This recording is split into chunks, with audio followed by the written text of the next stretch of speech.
Hi guys! Welcome to Jekotech TV! Smile ka muna dyan! Okay guys, let's go! Hello guys! Welcome back again to my channel. Hello guys, meron tayo susunod dito. Kalalabas-labas lang ngayong February 2, 2024. Ang pangalan naman ito ay Te Solar. At magkakaroon daw tayo ng 10 pesos pag tayo nag-sign up. At pwede na tayo kumita sa mga solar. At pwedeng withdrawin yan araw-araw. So samahan niyo guys.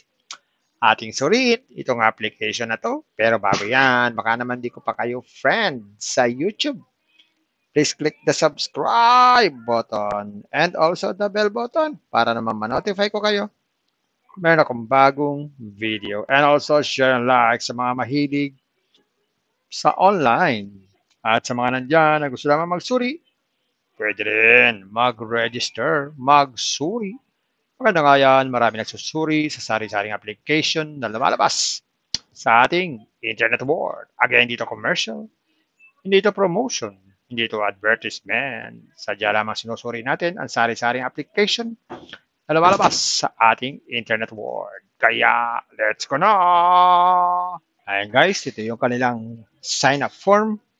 Simpleng-simple lang naman. Maglalagay dyan ng cellphone number, tapos itong CAPTCHA, tapos password daw, at least 6 characters. Gawin na natin. Yan, ganyan pagkompleto na, click lang natin itong sign up. Ayan guys, automatic, nagkaroon tayo ng 10 pesos na libre. Pero maliban dyan, wala na pong ibang libre. Yan ang po ang binibigay nila, 10 pesos lang. Pero ang tanong, paano ito umiikot, itong application na to? So, dito sa home, meron sila dito mga ipinapakitang investment. Kagaya nitong una, Camel. Yan, makikita nyo, Camel, pag daw tayo nag-invest dyan, meron daw 300 pesos na kailangan bayaran. At kikita daw 90 pesos every day. So, ibig sabihin, 4 days, bawi na ang puhunan. Wow! Ang susunod naman dito ay ang investment ay 600 pesos. Kikita raw ito ng 186 every day. So, 4 na araw, bawi na din ang puhunan. Wow! Ang susunod naman dito ay 1-2. 384 naman ang daily niyan. 45 days. Pero 4 days, bawi na agad ang puhunan. Yahoo! Ang gawin lang, click lang itong price. Tapos, click lang itong buy. Yan. Tapos, maglalagay sa GCash. Tapos, i-click itong next.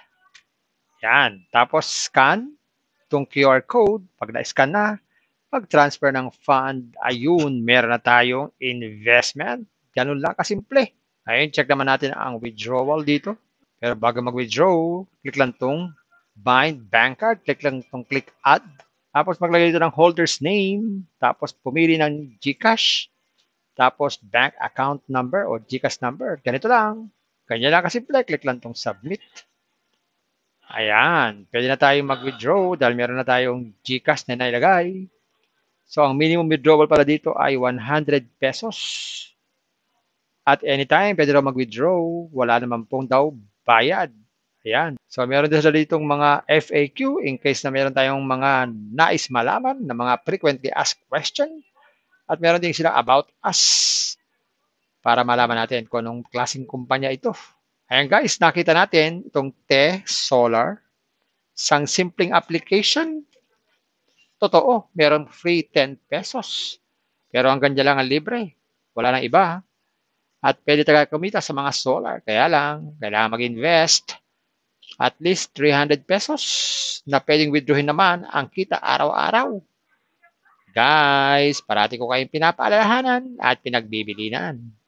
Pag mag-invest, think twice. Mag-search, magtanong-tanong bago mag-invest. And invest at your own risk. Invest what you can afford to lose. Silawan mo sobrang pera ang ating invest.